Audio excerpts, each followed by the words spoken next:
Hey friends, Ash here with Gents, back with another fragrance review. Today I'm taking a look at a new fragrance from the house of Carolina Herrera, Bad Boy.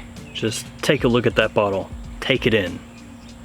This is another fragrance that I did a first impression on when I first got this in. Actually, I first got it in as a decant while I was waiting for the bottle to come in. And now it's time for the full review. Like always, I'm gonna break down the fragrance, let you know what I think about it, let you know if my opinion has changed a little bit since the first impression. We'll check out the presentation of this fragrance as well, and I'll give you my overall feelings on this one, let you know whether I think it's something you should check out or not. So let's go ahead and jump into this and check out Bad Boy.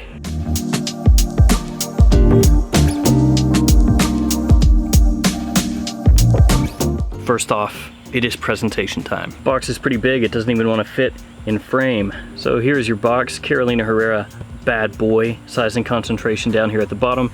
It does have a velvety texture to the box which wraps all the way around. And then they hit you with that cheese. It's so good to be bad. You have the Carolina Herrera logo on top of the box, nothing on the sides, and also nothing on the back. You have all of your ingredient information on the bottom of the box here, and your badge code is punched into the box here. For those of you that are curious, the badge code of my bottle is 91846. Next, we'll check out the bottle, which looks like the lightning bolt from either Shazam or Black Adam, or possibly the lightning bolt that's in between AC and DC. It's up to you which one of those this is, but it looks similar to all of those. So as you can see, the bottle is in a lightning bolt shape, and then it has this little metal stand that goes up along the back of the bottle and then creates the sitting surface here. On the front of the bottle, you have the CH for Carolina Herrera. Atomizer is right up here. Here's the back of the bottle, and check it out. It's my camera. Right here is where you'll press down to spray the fragrance out. Hey, it's me hiding back here. Carolina Herrera is actually right here on the flat part of the bottle. Just wanted to show that to you as well. This is extremely reflective, but on the bottom of the little stand here is where all your information is, including your badge code. The atomizer on this fragrance is pretty decent. It sprays out kind of a puff of fragrance, but it's easy to press down. I'll show you guys how it sprays. Like so. So there we go, presentation for Carolina Herrera Bad Boy. A lot of people are gonna dislike this. They're gonna call it tacky or cheesy or whatever. It does fit in with the aesthetic that they have going on though. I mean, Good Girl comes in a basically stiletto, a heel. And for the men, we have AC/DC / Black Adam lightning bolt. I don't know, looking at it in the camera, it looks kind of cool. Bad Boy opens up with a little hint of bergamot and pepper, but neither one of those notes are all that strong. Both of those notes are overtaken almost instantly by cacao and tonka right off the top.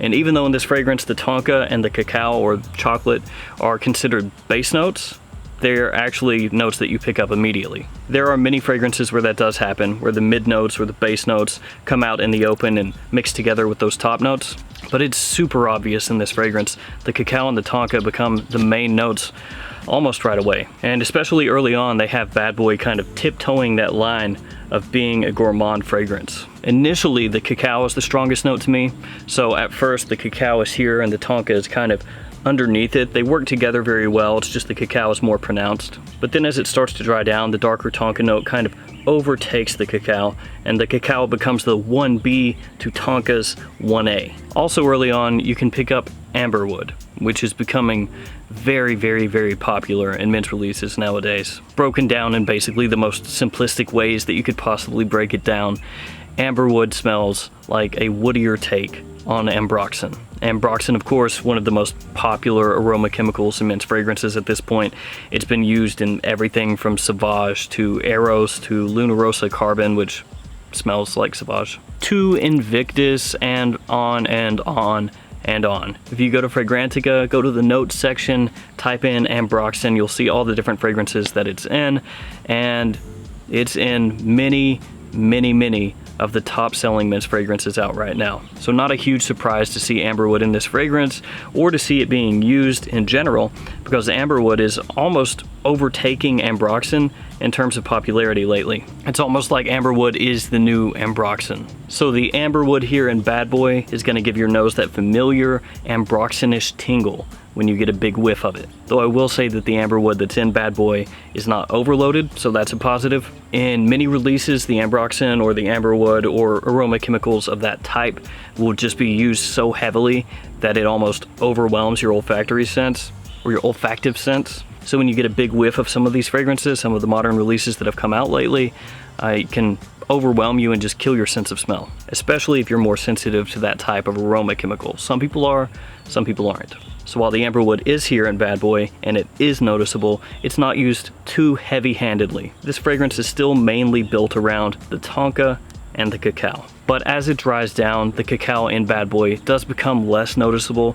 It becomes harder to pick up, which is kind of a bummer because that's the best part of the fragrance in my opinion. The parts in this fragrance where the cacao and the tonka are working together, kind of mixing together with the base of amberwood underneath it, that's the best part of the scent. Once the cacao starts to weaken and fall away, Bad Boy loses basically most of the personality that it has. Most of what makes it more unique, if you want to call it that. In the dry down, there is a little bit of additional light woodiness in the background, and that kind of sits underneath the amberwood and tonka, which at that point are the most prominent notes in the fragrance. It's warm and a little spicy in the dry down.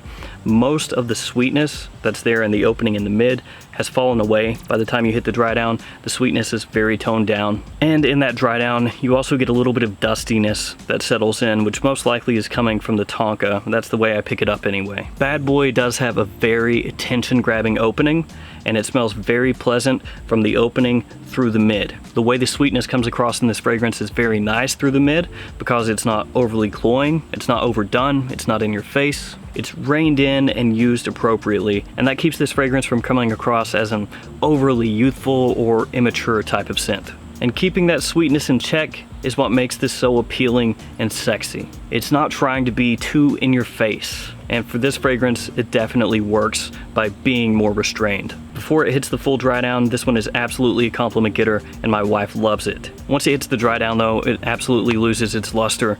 It smells nice, but it's not at all memorable. It's just a tonka, lightly spiced and woody dry down that is not unique at all. And off my skin, Bad Boy hits that full dry down in about an hour to an hour and a half. So that first hour of the fragrance's lifespan is when it's very nice, where it's definitely worth checking out. After that though, once it hits the dry down, it's just there. It's okay. Doesn't smell bad, doesn't smell amazing. And if you've smelled a number of fragrances, once it hits that dry down, it's probably going to be a little bit boring to you. If you look on Fragrantica right now, Bad Boy is drawing comparisons to CH Privé by Carolina Herrera, another Herrera fragrance, and Emporio Armani, Stronger With You Intensely. Just me personally, I don't really see a big similarity between this and CH Privé. There's no booze in this fragrance, there's no cardamom, there's no leather.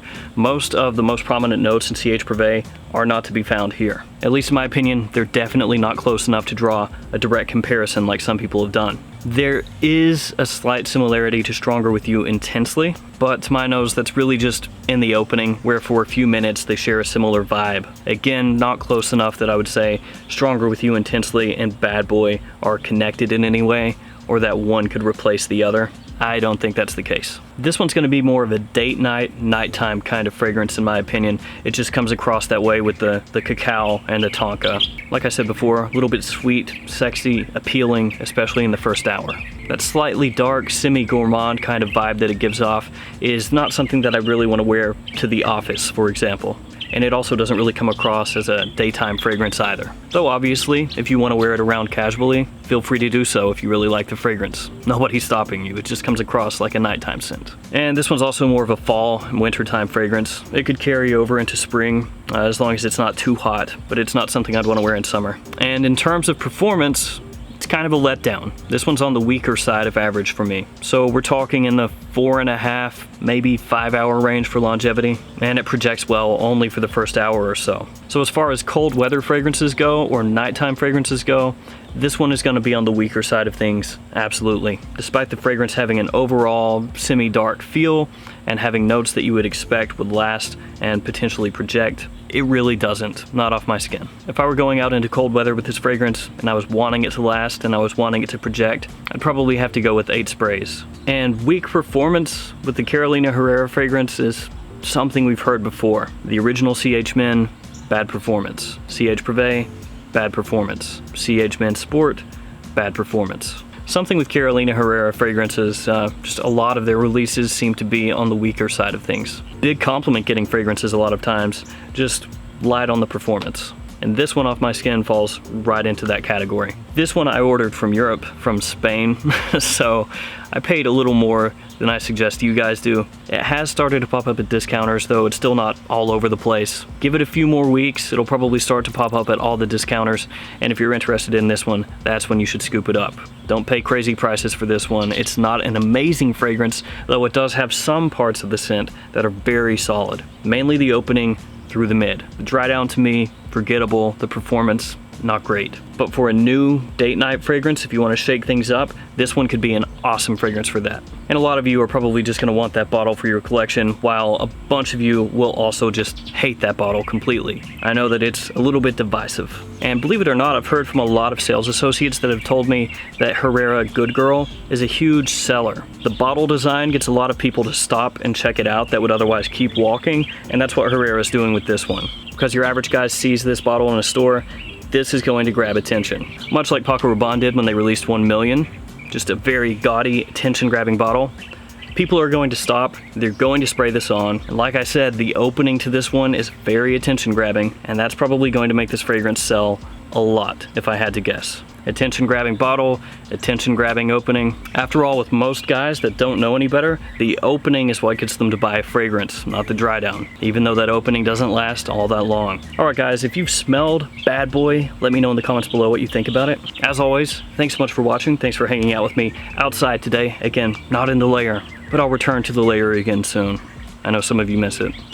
Thanks for watching guys, I appreciate the support. I'll see you guys again next time with another fragrance video. See ya.